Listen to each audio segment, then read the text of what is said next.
All right, everybody. It's a great pleasure to have the one and only David Bentley Hart with us this afternoon. He is a scholar of religion, and he's also a fiction writer. One of his most seminal works that he's published recently is none other than a translation of the New Testament, which, in my humble opinion, and this is not hyperbole, is quite possibly the best translation we have of the New Testament, bar none. Not even the King James, not even the William Tyndale original English translation of the New Testament really reaches from what I can tell, the authenticity as it can get to the original Greek text. And he has also written The Experience of God, which I will be talking with him about today, which is, if anyone's interested in theology or philosophy for that matter, especially when it comes to materialist presuppositional metaphysics. He's a master at dissecting the problems there. But anyway, those are just a few books. How are you doing today, Mr. Hart? All right, how are you? I'm well. I just woke up about 2 hours ago, and I actually reread a few passages in your New Testament translation, because this will probably be one of the first topics I want to address with you about when it came to tackling the New Testament. I noticed in your introduction and in the notes you make throughout the text that the problem you found when you were translating it yourself was there was just so many inaccuracies, and like the way that people translated the New Testament originally, whether it be committees, because they typically, and Robert Alter actually told me this in his interview that I had with him a few months ago, that when he translated the Tanakh, the Hebrew Bible, he noticed that when it comes to committees, they're really bad at replicating the original syntax or flow of the original language. So how what Committees are a problem. First of all, let me interject that I don't think my translation is superior to the King James literarily. oh Okay, I think we'll grant that I wasn't going for literary beauty in the translation. I was being rather attempting to be as literal as possible in light of what we actually know of Greco-Roman and Jewish late antiquity. The problem you were alluding to, and by the way, hello again. So, mm. thank you for inviting me. It was Oh, it's a I'd have pleasure. said no if you hadn't invited me so charmingly. So you were Oh very no, nice, very like you were very polite. I say, I'm when I came into your writings, I was just I'll say this real quick before you answer, just because a little context. Before I started reading your writings, I kind of had that sort of atheistic sort of worldview where it's like, and I hate to admit this just because it's kind of embarrassing. I used to kind of like the Christopher Hitchens, Richard Dawkins sort of attacks on religion. But to be perfectly honest, Well, I'm Christopher Hitchens was amusing, at least. I mean, of the new atheists, of course, he's the one we lost. He was the one who was the most amusing and also had the nicest personality of the lot. The others have all turned out to be rather deplorable human beings. I mean, Sam Harris is a white supremacist. oh God. Richard Dawkins has defended people for, against credible accusations of sexual misconduct because they're on his side. And Daniel Dennis just a nasty guy. He always has been, but that's okay. But Christopher Hitchens was actually a rather delightful person. His book is a mess. I mean, there's a historical mistake on every single page. Yeah, that's But what I was. but I liked him. Yeah, that was the thing. But when I started reading your books, like I think the first book I read of yours was That All Shall Be Saved. And one thing that I like about your writings, and this is something that I have yet to find on any modern philosophical writer or modern thinker in general, it's just like you're very well read to the point where you understand like all these problems in presuppositional like thinking and metaphysics, like how these arguments are being built up by traditions. And I think this is going to connect to our discussion about theology, because the problem we have right now when it comes to Sam Harris, Dawkins, they're illiterate. They don't understand what they're attacking. They don't understand the history of theology. They don't understand like philosophy in a way. And Sam Harris, I think, is probably the worst at that. He's honestly just a utter straw man at the highest order. He thinks that reason is like he uses it like it's a talisman, and this is why I like Harold Bloom a lot. Yeah, I don't know if you read Harold Bloom or knew of him. I knew Harold Bloom. So, yeah.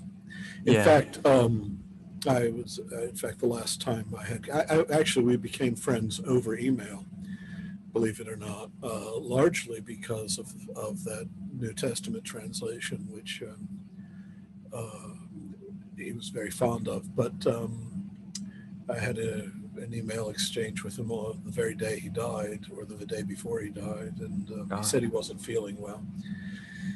He was a very gracious man, sometimes completely off, completely mad, which was also an appealing. Yeah. This is actually a question I want to ask you, because one thing that Harold Bloom, where his weak spots could be, was that he had this tendency to just like overpraise the Western tradition over Eastern philosophy or in writings. I don't even think he even really tackled it that much. Like, but you seem to be well versed in both. Like, what is one of my I mean, I also specialized in Asian literatures and philosophy and language. I'm not a great Asian linguist in the way that some of my colleagues are, because I came to languages like Sanskrit and Chinese and the rest somewhat late. I'm an amateur, but yeah, no, I know that's very much part of my training. Yeah, no, I don't think it was a particular bigotry on his part, but this is common enough that people on every side of whatever ideological spectrum we have tend, if not to be indifferent to cultures they don't know, or if not hostile to, I mean, at least indifferent. And I think this is rather sad, because they're depriving themselves of incalculable riches, and so, I mean, you can look behind me to see that I have a certain infatuation with Japanese aesthetics, for instance. Yeah, I can see that.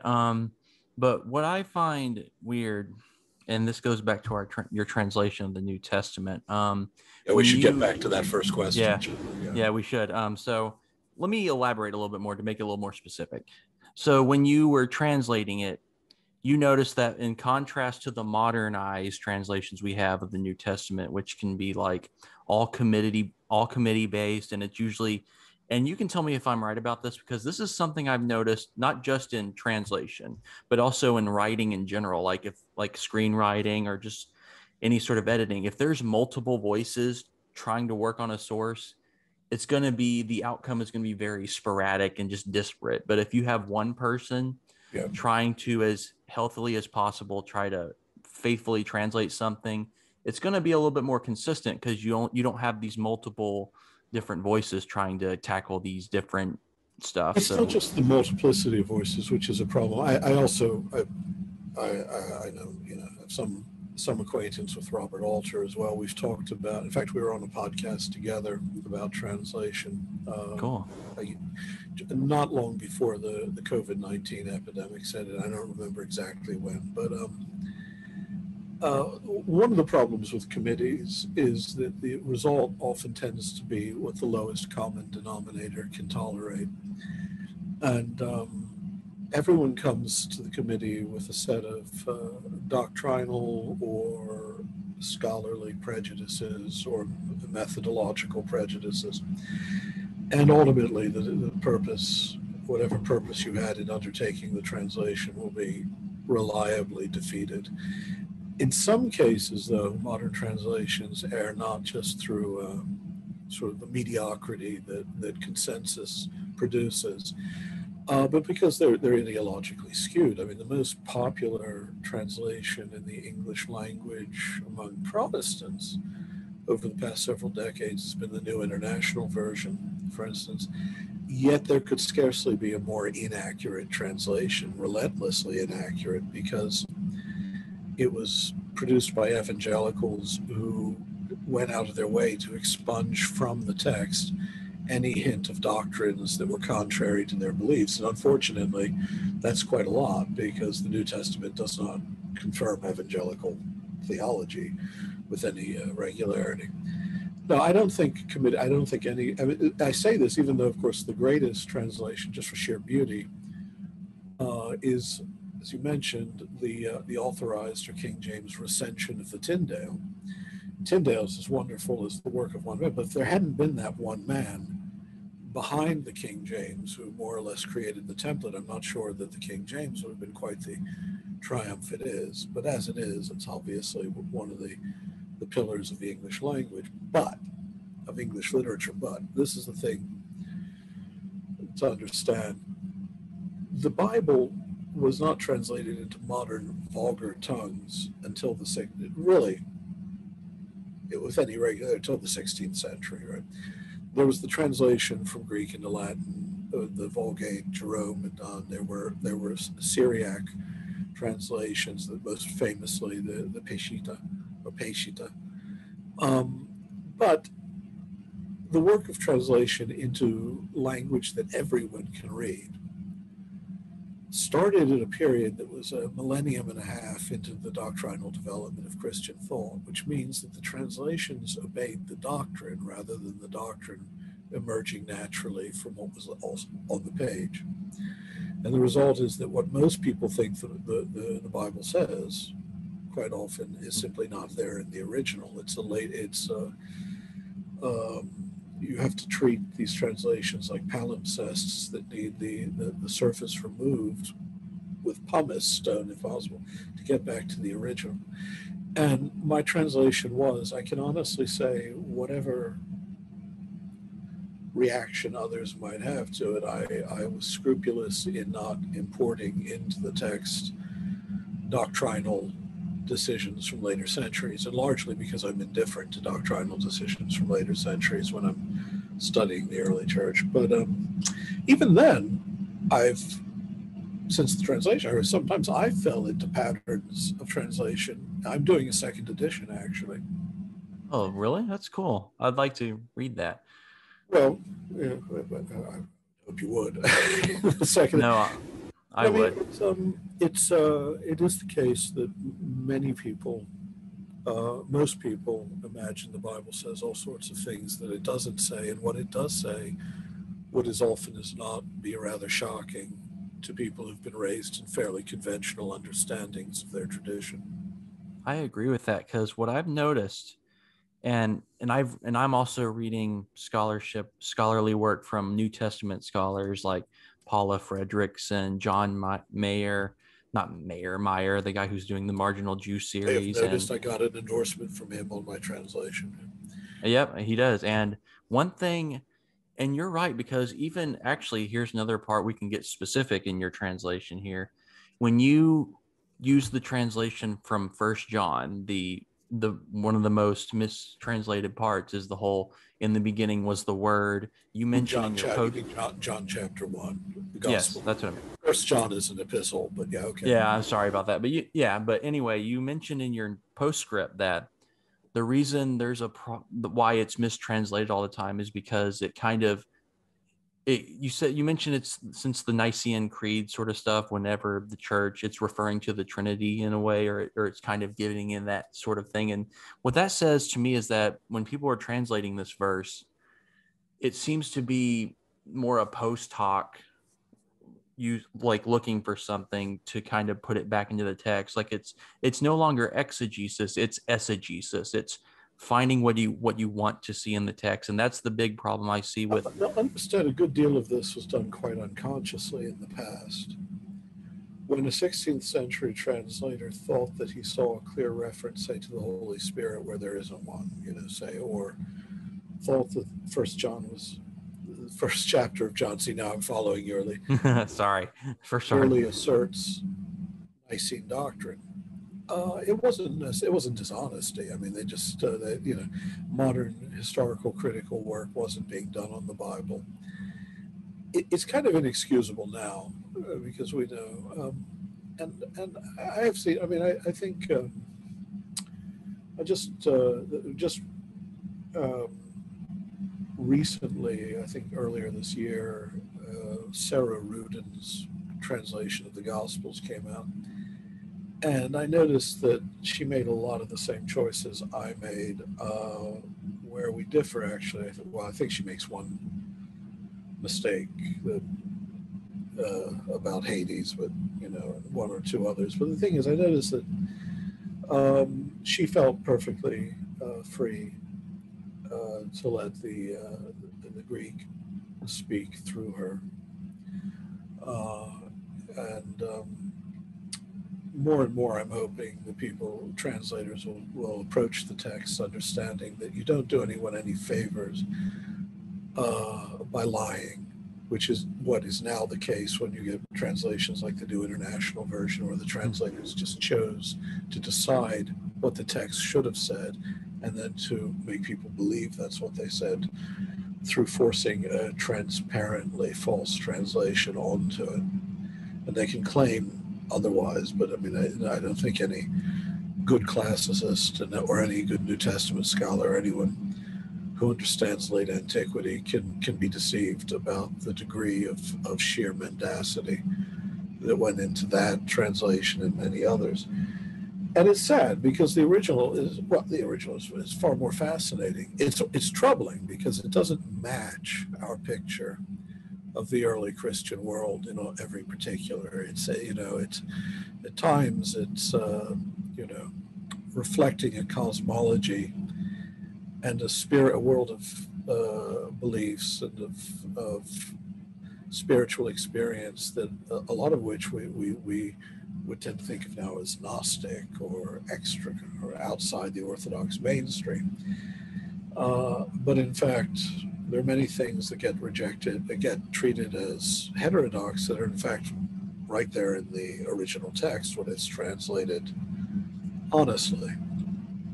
And Yeah, a good example I would say that you do here is this is one of the biggest problems when it comes to modernized evangelical fundamentalist interpretations of the Bible versus what it actually means originally, and that's the concept of hell. The concept of hell is not a thing in the New Testament. It's not a literal burning hell. It's actually this is something that isn't even controversial among New Testament scholars. It's amazing, though, when I published that book you mentioned, That All Shall Be Saved, how many people just keep asserting over and over again that the New Testament is full of references to people being sent to an eternal torment. No. Of course, not only is it not there, in some places it's so conspicuously not there. The Apostle Paul certainly had no concept of this place, and the preaching Exactly. of Jesus, of course. But of course, part of this is the tradition of translation in which three different terms got conflated under this one Anglo-Saxon word, hell. And that was interpreted in light of a later development of a picture of hell as the sort of eternal torture chamber. Yeah, it was essentially like, I think you can probably alleviate me with this or explain this a little more better than I can because you're more well read than this. But I'm going to guess that I can, but let's just see. Ask the question. Yeah, so in the New Testament Gospels, when Jesus mentions what is you translate as the Vale of Hinnom, which originally I think some people translate it as Gehenna, it's referring to a place. Well, Gehenna or Gehenna is yeah, and it's or Ge Hinnom or Ge Ben Hinnom in Hebrew. Yeah, it's a real place, and by Jesus's time, it had acquired a significance in part from the prophets. Yeah, Jeremiah and Isaiah. It became an image of a place of destruction and of divine wrath, or of divinely tolerated catastrophe as a result of the misdeeds of, say, Israel or of individuals. Yeah.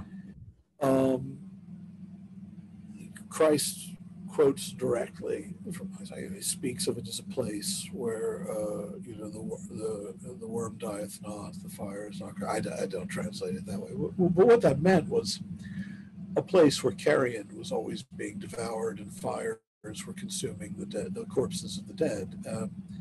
It was often understood as an image of intra-historical calamity too. So remember, when Jesus uses it, like Jeremiah, he's often talking about things that are going to happen in history. It's an image of that, of the fall of Jerusalem, perhaps, that may be projected back on Jesus's teachings, maybe not. And in the time of Christ, it was also becoming an image of divine judgment, but not in the mainstream in this notion necessarily of some place of torment. And it's clear when Jesus uses it, he states quite clearly how he understands it, a place where body and soul are annihilated. But even then, that doesn't tell you really what Jesus, what vision of the afterlife he was talking about, for the simple reason that he uses other imagery that doesn't match. Like, sometimes this image of judgment is being put into a debtor's prison and having to stay there until your debt is discharged. So there, that falls very much in the universalist tradition, interpreting hell as a kind of purgatory. But whatever the case, we know for a fact, this is not open to debate, that there is no New Testament warrant for the later picture of this eternal torture chamber. The two most prominent kinds of language about what happens at the end of time in the New Testament, there are two. So sometimes it's a language of destruction. As I said, there's some language of imprisonment and torment, but that's always finite, that's always limited. So the ultimate is an image of destruction, and then there's language of universal salvation. And how you balance them out, how one inflects the other, is the great question that theologians and exegetes should really ask. But this notion of the traditional picture of hell is just, it's simply not there. And this has been known for generations. The Gehenna, that's one word that gets translated as hell, and that in Christ's teaching was obviously an image of divine judgment within history, it seems, most of the time. And if it's an image of judgment after death or in the age to come, it's not clear in what it means in light of the other imagery he uses, but it's certainly not condemnation to eternal torture by a loving God. The other word, Hades, another word that's translated as hell, just it was this universally believed, the ancient world, Jewish no less than the rest of the Greco-Roman world, believed in a place where one went after death. Whether one was good or bad, there were different destinies in the land of the dead. In the Gospel of Luke, the story of the rich man and Lazarus, that's not a story about heaven and hell. It's about a story of two souls in Hades. One is in a place of penitential suffering, and the other in a place of repose and refreshment. The poor man in the latter, the rich, callous man who did nothing to help him in the former, and has nothing to do with the judgment to come or the life of the age to come or anything. It's borrowed, in fact, from the Book of Enoch, the imagery there in Luke. Yeah. There's only one other word that gets translated as hell, or being sent to hell or imprisoned in hell, or is conflated with that, and that's Tartarus, although even then in the New Testament it occurs once in the form of a verb, and that's a prison for again, from the Book of Enoch, the Book of Jubilees, has nothing to do with human souls. It has to do with a place where the ghosts of the children of the fallen angels. It's a long story. You'd have to know the intertestamental literature. Yeah. Actually, that was one of my chief complaints when I was translating, is how the imagery of hell had been lacquered onto the surface of the text, although it had no natural place there. Well, I can understand that. I mean, and this is something that we'll talk about a little more. It's that these are problems that I'm saying the people who probably criticize that are people who are adhering to an exegesis, a post hoc rationalization that's been built on by centuries of misunderstandings, or like it may not be intentional or it may be unintentional. It depends. The truth is, when I published that all shall be saved, which is a philosophical argument, it's a 6 or 7 part, depending how you divide it, 7-step argument demonstrating the traditional understanding of hell, if it could not possibly be the case that Christianity is an coherent system of thought, intrinsically coherent, according to its own terms, if you follow the logic of this. Oh, yeah. It's a very complicated argument that almost no critic has bothered to follow to its end. So, I actually need to reread it because I read it when I first got into you. So I need to, when I first started reading your works. You might, I have been in various places. I've provided a kind of reader's guide to it as well that I can. Oh, I just love rereading things. I'm a big reader and I like getting all the information about any sort of area and subject. But also, But let me finish what I was saying. What I discovered as far as motives go, yeah, some people just believe that the traditional version of the story they've gotten must be true because that's what they've been told, even if they don't like it. A lot of people accept it without really believing it. They think they believe it, but they suppress what they really think, and they bury the question deep in their consciences. Some people are afraid that you have to terrify people into good behavior. yeah. But there is a small but redoubtable number who like the idea of hell. And never doubt that there is a contingent of Christians out there. You find them among traditionalist Catholics, traditionalist Calvinists, evangelicals, who really love the idea of hell. For them, that's just about the best part of the story because they long to be in the small minority that gets into the exclusive neighborhood, and they want an eternity in which to relish the envy of those who got excluded. Yeah, and it's people like that. So there is this doctrine in Christian history has always made room for people of spiteful, cruel, sadistic imagination, and that's just part of the tragic inheritance of the faith. I actually, when I watched your interview with Robert Wright, you even mentioned how the interpretation of how this liking or wanting hell, like the way that people think about it, is it was inevitable in a way that people would want to believe in that sort of thing because, well, knowing how we are as humans, we have this tendency to wish the worst for people. We like to revel in Schadenfreude a lot, especially more now in these days, especially like. It's always been a great contradiction written into the heart of Christianity. I want to point out, I know, sorry, this is what an interview with me is like. It wanders in whatever direction my mind. Oh, no, it's fine. You're fine. Because if you look at all the world's religious cultures, all the great civilizations built on religion, and by great civilizations, I don't just mean the ones that have conquered the most territory. I think of a lot of Aboriginal religions and tribal religions as great civilizations in their own right. But only one has, historically speaking, subverted itself, destroyed itself.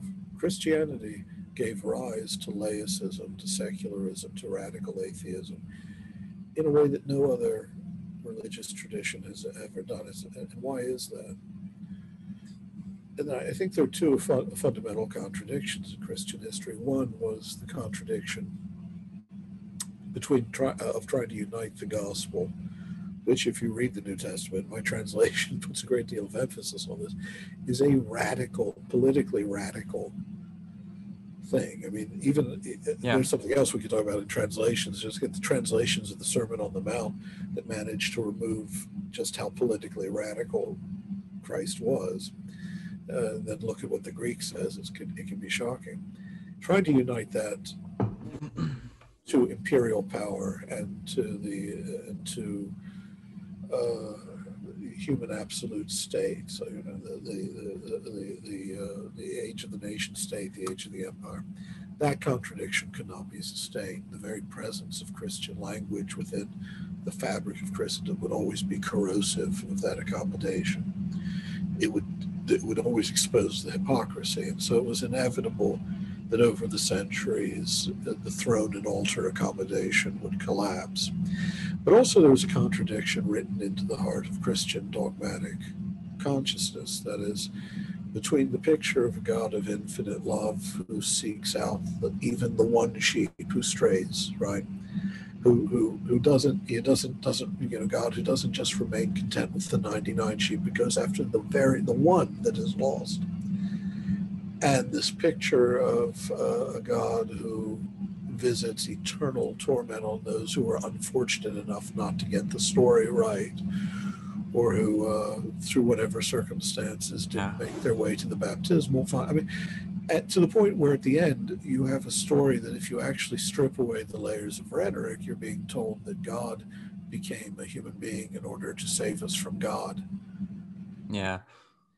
And so these two essential contradictions made it inevitable that Christianity, as a cultural logic, would decay, would fall apart, sometimes spectacularly in international, in the wars of the early nation states, French Revolution, whatever, the communist revolution, the Bolshevik Revolution. Anyway, I'm drifting off. Yeah, I'm sorry. And this is why I think Nietzsche was such a astute critic.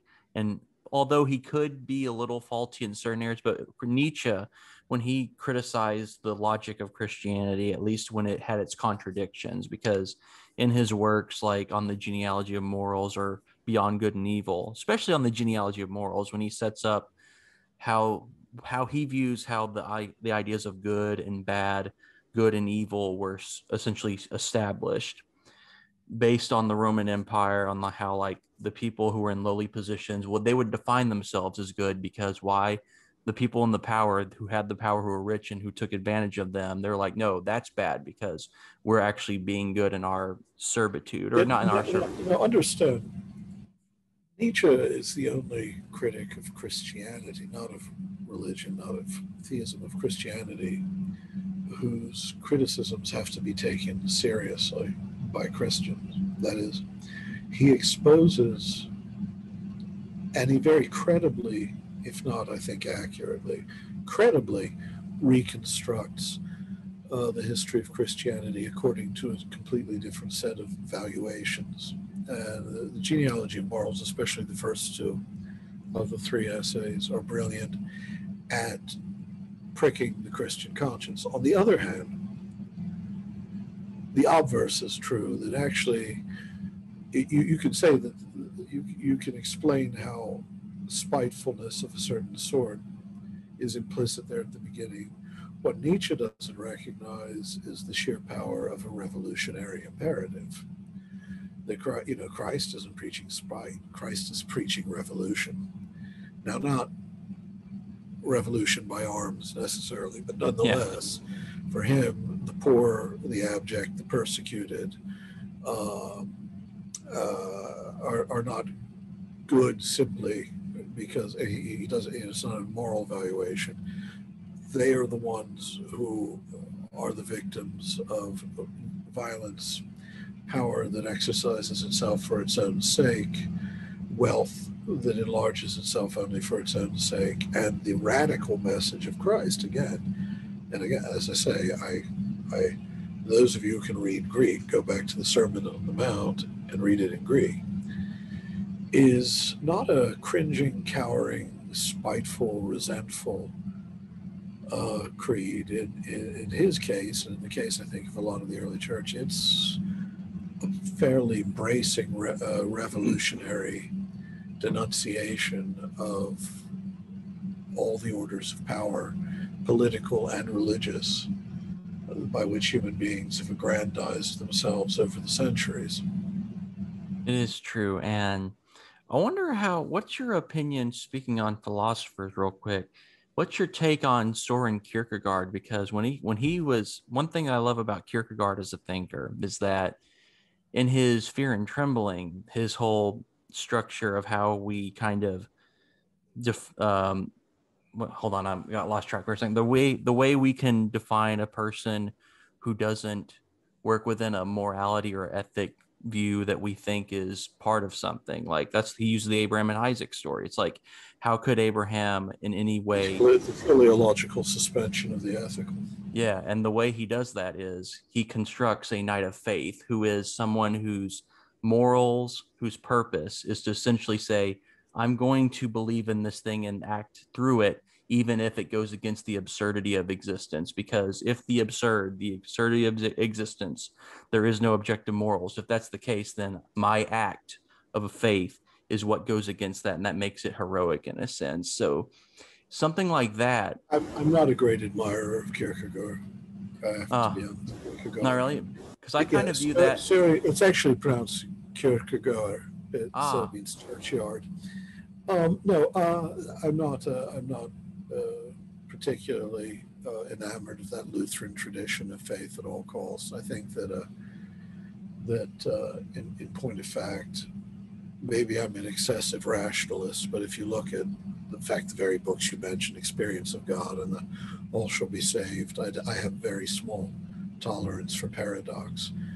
Um, I don't believe in a commitment of faith that's real faith that goes beyond reason. I believe that faith and reason are the same faculty exercised in the same intentional mode. I love Kierkegaard's prose. I think he's full of his writings are full of insights, but at the end of the day, I think is a fundamentally defective picture of both Christianity and faith. That said, on other issues like the ontology of repetition and things like that, he's brilliantly original. Although even then, in a sense, he's derivative from an earlier and greater thinker who's even more obscure and impenetrable, Hamann. But yeah, no, I mean, there's much that I like about Kierkegaard, but that aspect, I have to confess, the Knight of Faith and all that, I've never really been able to be. In fact, I have to be honest, it could, and this is something I discovered from translating the New Testament, faith of that sort easily becomes fideism, belief over against all the evidences of reason. So I've actually had people tell me the New Testament, okay, well, it doesn't matter if the Greek seems to be saying this. They believe what they've been told. They're being seized by faith in Christ as the correct teaching, and they're simply indifferent, and they see scholarship almost as a kind of diabolical conspiracy against faith. And actually, I'm not saying Kierkegaard was guilty of that. I'm just saying that, yeah, there's an aspect to it that's kind of like there's that. an aspect of fideism there that I find unpalatable. That makes sense. I do admit though, he in his concept of anxiety though, there's a Oh well, that's different. That's lovely. Yeah. yeah, like did you watch the video that I have on Kierkegaard on my channel? No, I never watch YouTube. I'm afraid I never find time. Well, I think you should watch it at least because I could be persuaded. You know, just because to there's be a gracious. because there's something in his concept of anxiety that when I read it, it was just like, hold on a second, this is clicking in something, because he kind of sets up a problem of time and the metaphysics and how we set up metaphysics on determining time, because he mentions how in a way time is an infinite progression. Like every instant is a progression. Like right now, a moment is gone, everything's just going. It's just like that kind of increases in anxiety within us because we can't freeze ontologically a moment in time. So that kind of raises something of a problem in our metaphysics. And I thought that honestly kind of blew my mind for a second. And Mind you, he's rather late. I mean, you realize that these same issues were dealt with as profoundly by, say, Augustine or Nicholas of Cusa or. I haven't actually read those parts, so I got to tackle those. But yeah, no, I'm not rejecting Kierkegaard in toto. I mean, you asked about Fear and Trembling. Again, Yeah, a beautiful that's book true. to read. You know, and just as I love either or, but I'm not convinced by either of the options. Of course, with either or, you're supposed to go beyond both the aesthetic and the moral to the religious, the ethic, beyond the aesthetic and the ethical to the religious. But I don't like the way the hierarchy of states sold. I think they're fundamentally wrong. And again, part of this, he was a Lutheran, and I'm a Neoplatonist from the classical for a Christian, right? Yeah, let's connect that with St. Paul, actually, because when I read the letters of Paul, Romans, First Corinthians, especially Second Corinthians, his theology, especially when it comes to what he called the flesh and the spirit, which is obviously a Platonic dualism there. So he obviously was influenced by Plato's and Socrates' thoughts at some point, but especially with Romans, because the whole point of Romans is that he's framing the letter in Romans like a Socratic dialogue. He's questioning the people he's referring to in a Socratic way. He definitely uses a dialectical method, especially from the end of chapter 8 through chapter 11. Yeah, that's the whole point of his constantly. But anyway, let me just quickly say, though, I mean, yeah, this was just a common reality at the time. Paul was a Hellenistic Jew.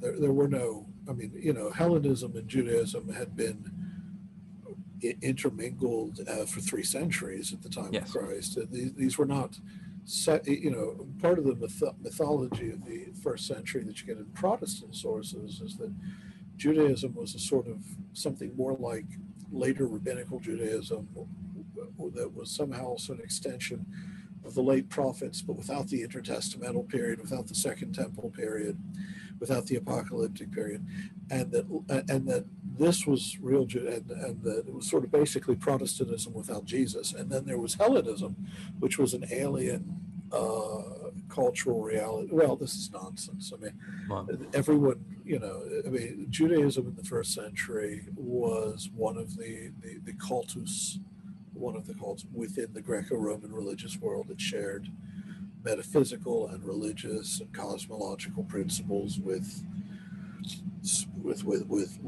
pagan schools of thought, with Persian schools of thought. And you're right, Paul's, and isn't it curious? I mean, 1 Corinthians 15 explicitly says that the resurrection body will be composed of something called pneuma, spirit, but he doesn't mean spirit in the sort of disembodied, sort of post-Cartesian way we mean it. Yeah. And he says, flesh and blood cannot inherit the kingdom of God. I mean, he explicitly says this is not the body of the resurrection. And yet, most Christian tradition just totally rejects what Paul actually says there, and has a picture of the resurrection that supposedly affirms the goodness of the flesh. And it's amusing. You're right. Paul is much more of a Hellenistic, and he was in the rabbinic school, or the proto-rabbinic school of Gamaliel, which was profound. And he was a Pharisee, a profoundly Hellenized movements within Judaism. Although, what I do want to get your opinion or your assessment on this is, when I try to think about how Paul's letters, we know, were the first written letters about Christianity that we have in the New Testament. The Gospels, the Gospels weren't written till about 20 or 30 years after he wrote. Right, or much later than that. Yeah, especially with John, because John, and this is something I've noticed. I tend to think Luke is the last of the that was written, but I could be wrong on that. John. Most people think John was the last. I go back and forth between them. Anyway, and what I noticed about the Gospels, especially the four Gospels we have in the Bible, that's not considered like apocrypha and all that stuff, is that the character of Jesus, and I'm kind of going off of what Harold Bloom caught because he was the first one who introduced me to this, was the character of Jesus is very distinct in all the Gospels. In the Gospel of Mark, he seems to not be aware as to who he is or what his role is. He constantly asks his disciples, like, but who do people say I am? And don't tell people about what I just did, what this miracle I just did. But in the Gospel of John, it's the messianic secret. Yeah. But in the Gospel of John, he seems absolutely certain of his identity. And he's like, before Abraham was, I am. I am this. Like, it's just a weird. The Gospel of John is full of synoptics, okay? Yeah. Mark and Matthew are basically the same gospel, with the Matthew elaborates on Mark using logia traditions of the sayings of Jesus, and then it takes them further. Luke is a Luke is a version of the gospel written by a Hellenistic gentleman for whom Jesus is a sort of urbane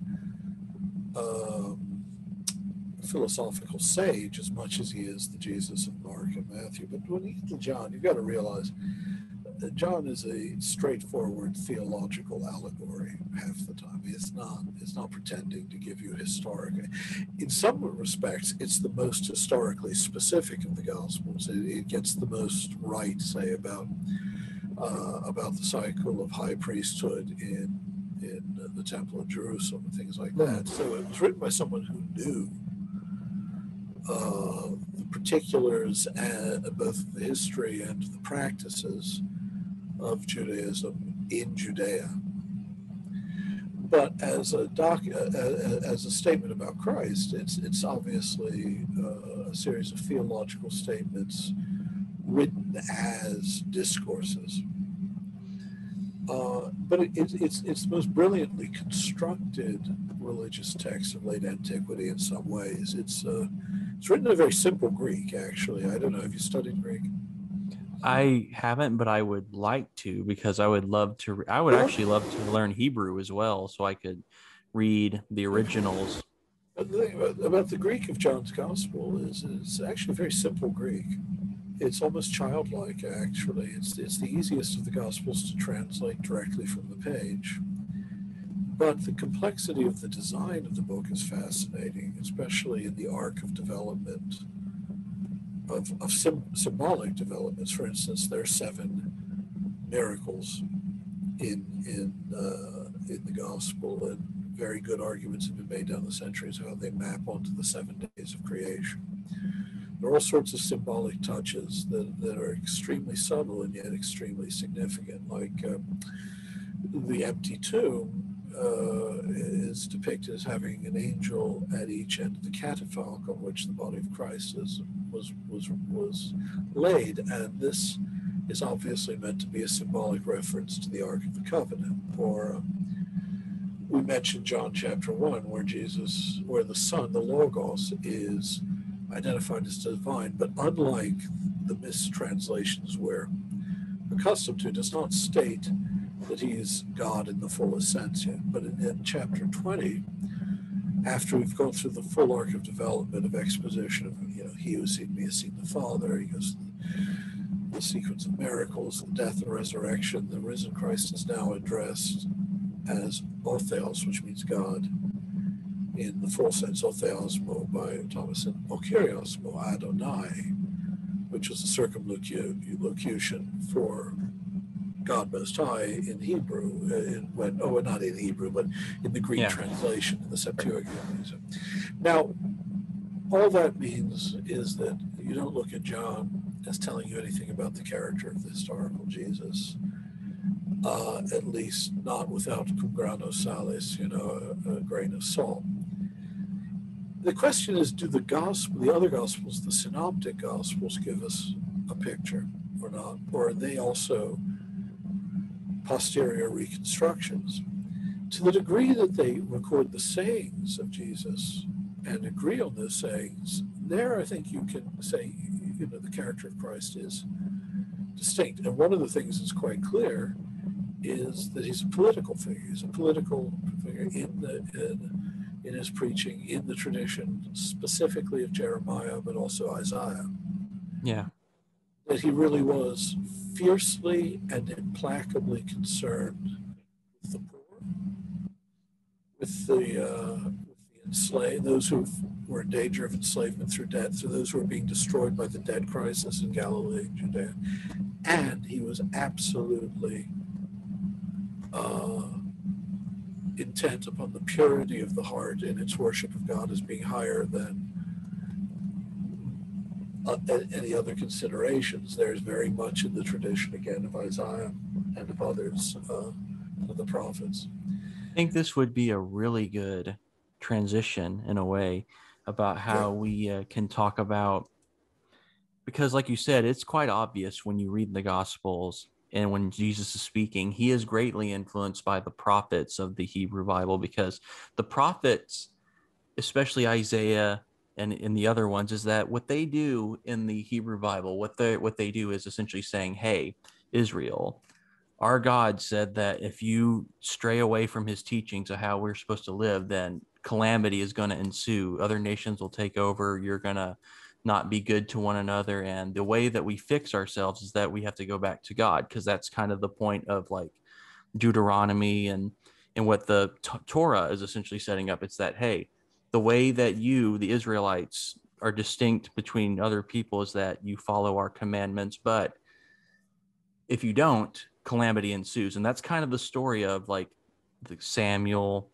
and like when Saul becomes king, but then he becomes a tyrant and he wants to kill David, and that causes calamity. And also in the Book of Kings, when you get Ahab and other kings that don't work to what he wants them to do, so calamity ensues. But with that as a thing, Jesus obviously is in kind of works within that, because he's looking around and he's saying, hey, the Roman Empire, how they are mistreating us and how it handles us, and how the people within our own little group, whether it be Jews ourselves, we're not treating each other as the way God intends it. So we need to fix that. It's a political message, of course. That's why he was crucified. I mean, Jesus wouldn't have been crucified if he wasn't a rabble rouser, if he wasn't being challenging the status quo and such. But with that being the case, I want to understand about like why people don't really necessarily see those connections, because this is a tradition thing that,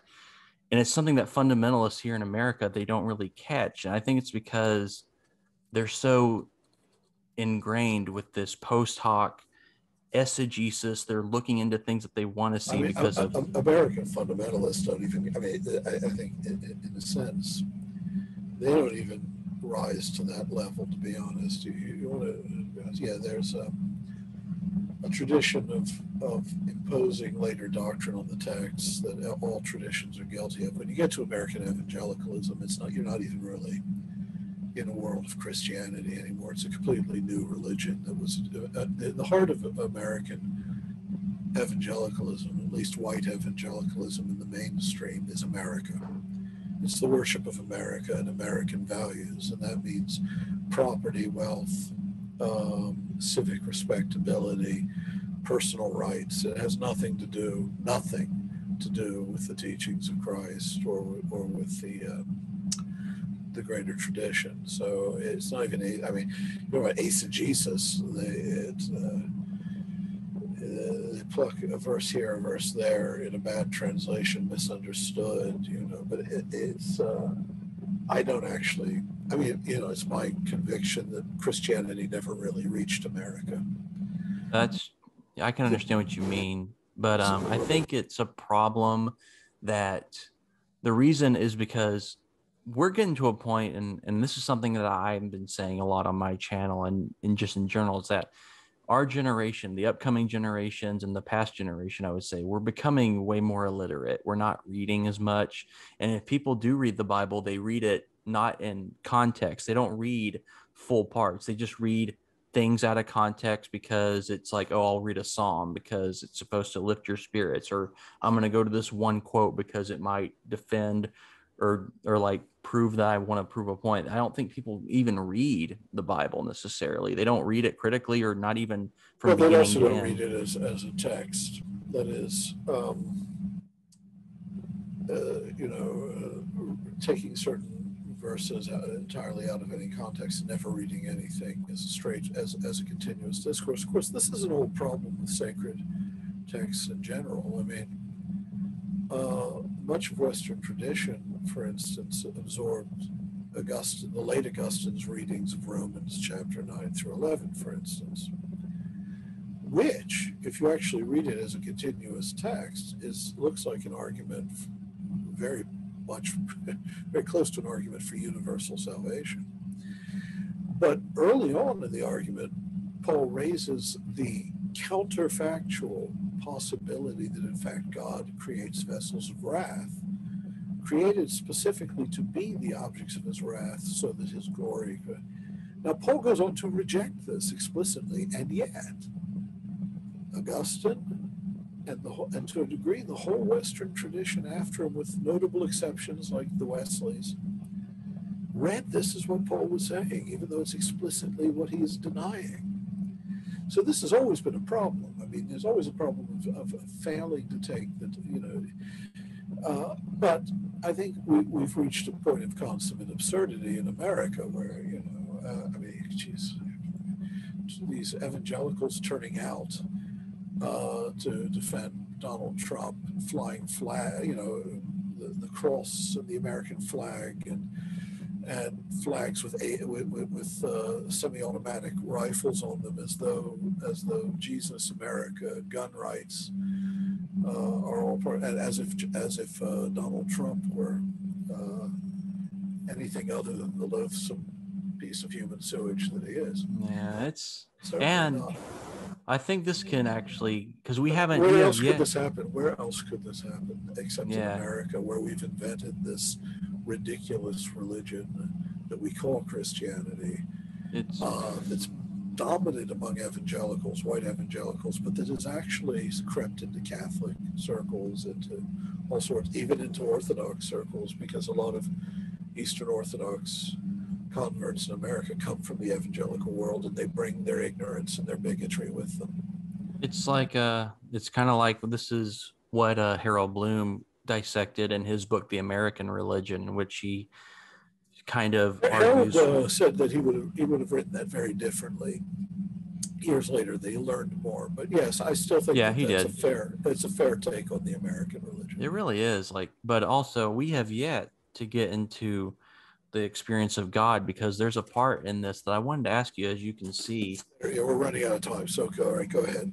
I have a lot to ask you about the consciousness chapter, because I've got a whole book on that coming out, that's what I really want, because the way you dissect the problems when it comes to the materialist and scientific, presuppositional metaphysics that people like to say, consciousness can arise out of purely mechanistic, I don't know how they can defend this, because the way consciousness works within us and how it can't be easily defined, the way you prove this, or at least through argumentation, it honestly, to the point where I was just like, I've never thought of it that way. And I never thought that, it was honestly to the point where I was just like, how are you even thinking of these arguments? I don't even, it was just kind of blowing my mind, because the problem with the materialist, not in isolation. Some of those arguments are developments of arguments that others have made too. It's not just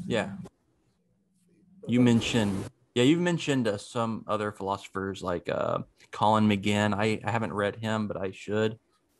Yeah, he and I aren't on the same side. He's a Mysterian. I mean, he's an atheist, but he assumes that consciousness is emergent from a fairly mechanistic picture of matter, and in fact, he's definitely an emergentist. He just believes that he gets around trying to explain how by saying, well, of its very nature, it's one that our brain hasn't evolved to understand, which I think is a fairly cheap escape hatch from the submarine, so to speak. I'm writing a book on philosophy of mind. During shutdown, I wrote 7 books. I can't wait to read it. There's a passage. Oh, I'm sorry. There's a passage here in your consciousness chapter that reminded me something, that this is a problem I've always had, and maybe you can help me out here.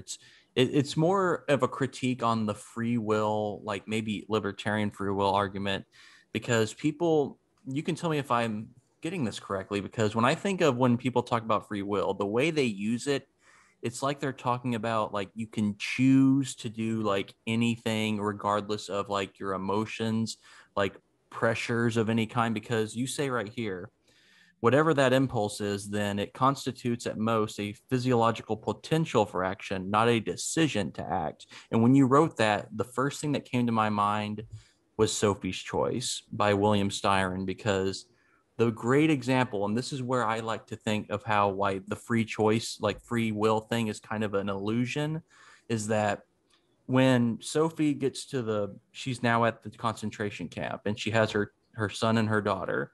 I think everyone knows the story. I mean, Sophie's Well, Choice. I know, but I need to give a little context. She's basically making the Nazi officer makes her choose between which of her two children will live when which will be settled.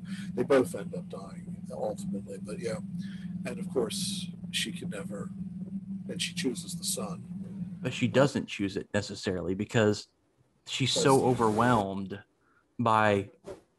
But of course, the guilt stays with her for the rest of her life and ultimately destroys her. But I mean, the thing is, it's not that free will is an illusion. It's that Anglo-American. The thing you were quoting had to do with, from my book, had to do with experiments by Benjamin Libet and others trying to demonstrate that just because, if you isolate a choice from its entire context of intentionality and then examine neurological activity in the brain, you'll find that there's neurological activity leading up to, well, we already knew that. That doesn't tell us anything. But Anglo-American philosophy tends to break this down into very crude categories. But the crudest of all is that, choice is just pure libertarian spontaneity, and somehow that would be freedom. I can just choose what I choose. Well, think about that. How do we choose really? What's real freedom? It's choosing according to a rationale that we can conceive and then acting in accord with our intentions. That's freedom. But if we have a rationale, then that rationale in a sense determines what we're going to choose. So it's not the choice that's free. Yeah. It's having a sort of transcendental index of rational values to which we can be either obedient or disobedient as circumstances allow, or as our present understanding allows. If real pure spontaneity were freedom, that would mean that freedom would be an absolutely random event. It would be just one impulse. So we'd be no more free than, say, a volcano is free when it explodes. It's this rather crude in Anglo-American circles is always say, are you a libertarian or a compatibilist? Either if you believe in freedom, do you believe in libertarian freedom, or do you believe that your freedom is determined, but somehow that's compatible with the description? There's a compatibility between the description of the determinant. And when you separate it into these two stark alternatives, then you've got me and Daniel Dennett in the same camp as compatibilists, which makes no sense. But then also you have a picture of libertarianism that has reduced choice so much to a matter of freedom just to choice to begin with, which is a problem, because choice is not freedom. Choice is just being made to decide, which in itself is a kind of unfreedom. But also a choice that's been so reduced to spontaneous impulse that it's purely determinate as well. It's a mechanism. So everything becomes compatibilism. So I think what we need to do is go back to the richer sources of reflection on freedom in the classical heritage. Free ourselves from the Anglo-American analytic tradition, which invariably oversimplifies everything it touches. That's true. Realize that when we look at what is freedom? Well, freedom isn't just the ability to choose. Freedom is the ability to achieve that which our nature most keenly desires, and the better we understand it, the less we're forced to choose. That makes sense, because that's why I wanted to bring up the Sophie Choice thing, because in the book, when she's about to choose, she's at a point where it's so horrific what she's being placed into that when it finally says she chose I think it was actually the daughter, I think that she pushed. It chooses the boy. Okay, then I must have misremembered. But anyway, when he does that... I mean, I may be forgetting. I haven't read the novel for over 20 years. Well, anyway. Seen the film, but the truth of the matter is that that there's a certain psychological plausibility. Mothers do tend to quite often to prefer their sons to their daughters, just as fathers get more sentimentally attached to their daughters than to their sons quite often. Well, I just meant like how Psychologically very plausible moment, but she chooses the son, if I recall. Okay, but what I'm saying is when she chooses one, what she does is what's that noise? I hear a little bit of a... I can't help you. I don't know. It's probably like some interference in our transmission. It's gone now. But anyway, when she chooses it, it's not an actual choosing on her part, because for it to be an actual choice, she has to not be influenced by these forces in such a way that it's like when she pushes the one to go die, it's like an involuntary thing. Like she's like, oh crap, I'm under such stress that I can't really choose, so one just has to go, and it defeats the purpose. That's kind of like why when I... Well, this is all relevant, as you no doubt. You said you read that all shall be saved. Of course, the fourth and final meditation, which is the seventh part of the argument on so much of, because of modern apologetics for an eternal hell, because we've been itinerating the doctrine for generations now. Most people don't want to, as our ancestors did, just say, yeah, God sends people to suffer for. They said, no, we choose it. We choose it freely because we want to know more than we want God. And of course, that sounds good if you believe that you have to believe in an eternal hell, which is a tragic circumstance to be in. But in fact, it's completely incoherent because it's not actually, there's no form of freedom that get you. One can only be in that situation as a result of a series of causes beyond one's control that have altered one's understanding of one's own nature and determined one. So, yeah, I'm breaking down here. As you know, I only have about an hour of voice here, so I'll let you choose the last question. Last issue, yeah. Okay. Well, let's see. Actually, this will be a little interesting because I think I mentioned to you that I wanted to bring up, because I've seen you bring this up. Well, you didn't bring it up. People brought it up to you, is about Jordan Peterson, just because.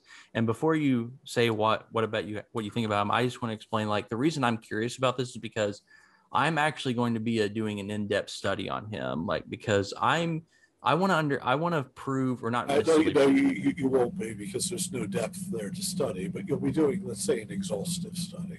Yeah, because what I want to do is essentially prove that what he's doing, ultimately, it's not unique, because what I see from him is something that, while he does like to quote from Jung all the time, he's doing something that, in my opinion, that Joseph Campbell did way before him. And what Joseph Campbell did was he tried to find connections into all mythologies from different philosophies, and he tried to connect them in ways, but Peterson's doing that kind of, but not as well. And it's just kind of like I'm not a great Joseph Campbell admirer either, though, that he was definitely knew more about the topic of world mythology.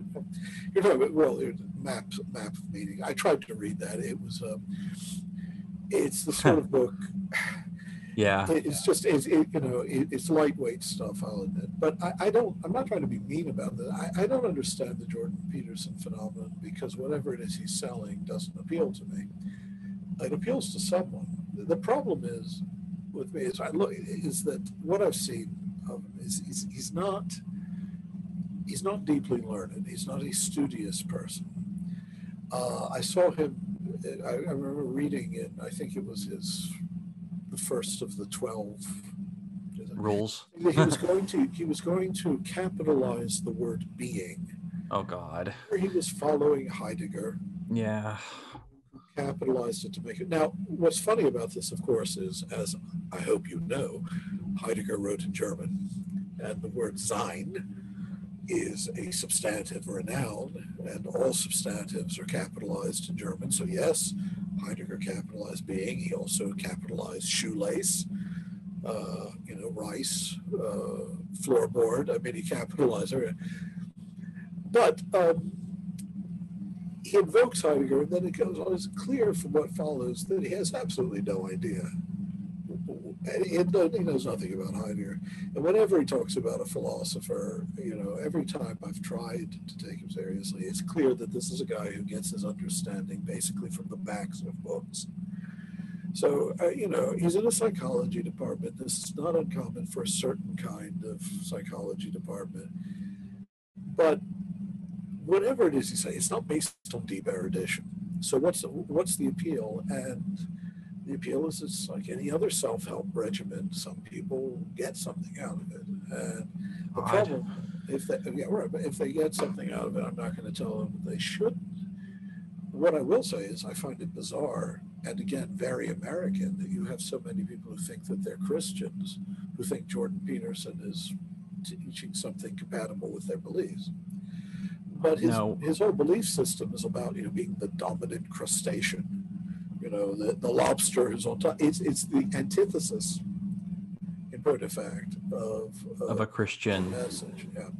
So whatever it is they're getting from him, it's not compatible with Christianity. It's not based on deep learning. It's mostly banal and platitudinous when you boil it down. But at least I guess it's better than joining a white supremacist cult or something. It's not as deplorable as it could be, but I just don't get it. And he's made a lot of money. I'll give him that. I envy him that he knows how to generate a lot of income from very little. I will say, though, I think Peterson at this point is solely in it for the money, because at this point, I don't. You can't really judge a person's motives. I mean, he might be very sincere, and again, he might actually be helping some people. But whatever he's giving them, it seems to me to be very thin, and they could be better. There's a rich history of spiritual and philosophical. If people are really looking for answers, there are better places to look, and they're plentifully available. And it's sad to say that while there are so much available, people just get suckered into these capitalistic, and it's all because... Yeah, well, capitalism's a big part of it. I mean, he does make you feel comfortable with your wealth, which is, again, a sign. Hey, who doesn't want to be the dominant lobster? I mean, if you aspire to being the best crustacean you can possibly be, maybe he's got the message you need. I just don't understand why he uses crustaceans as an analogy that you should live this way. It's just like... I don't know, but I'm glad he does, because sometimes you can just let people parody themselves and you don't have to say anything. That's true. That's true. Also, before we go real quick, one more question. Well, quickly. And it's more on the fact that Daniel Dennett, like, one thing that his whole, like, he made an argument in the conscious, and I don't think I've got the voice strength to talk about Daniel Dennett now. So I mean, that would just have us going on. I'll say this too. I beat him on the beard as well. So. Okay. Well, I hope maybe at some point we should have another conversation at least.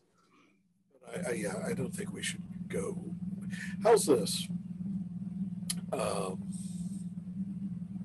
My latest book, Roland in Moonlight. You haven't read it yet. Roland in Moonlight. Right. You haven't read that yet. No.